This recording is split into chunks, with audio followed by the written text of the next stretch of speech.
শ্রম আইন লঙ্ঘনের মামলায় নোবেলজয়ী ডক্টর মোহাম্মদ ইউনূস ও গ্রামীণ টেলিকমের 3 পরিচালকের সাজা বাতিল করেছে শ্রম আপিল ট্রাইব্যুনাল। তাদের আইনজীবী বলেছেন, নিম্ন আদালত আইনের ভুল ব্যাখ্যা দিয়ে সাজা দিয়েছিল। মাসরুর শাকিলের রিপোর্ট। প্রিয় নাম্বার সেট করে বিকাশে সেন্ড মানি করুন ফ্রি।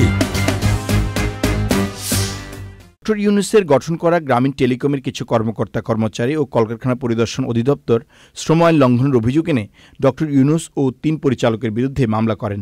শ্রম আদালতে দ্রুতগতিতে মামলা শেষ করে ডক্টর ইউনূস ও 3 পরিচালককে সাজা দেয়। কাকরাইলে শ্রম আপিল আদালত ট্রাইব্যুনাল শুনানি শেষে রায় দেয়।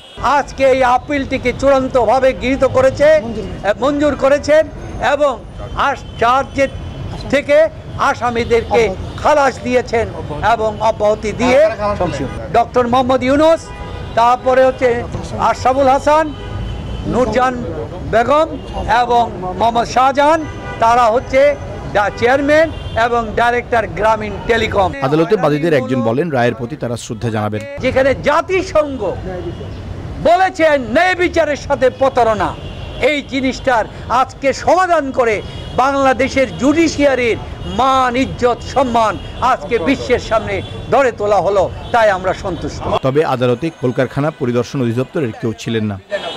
Masrur Shakil, channel I, Dhaka.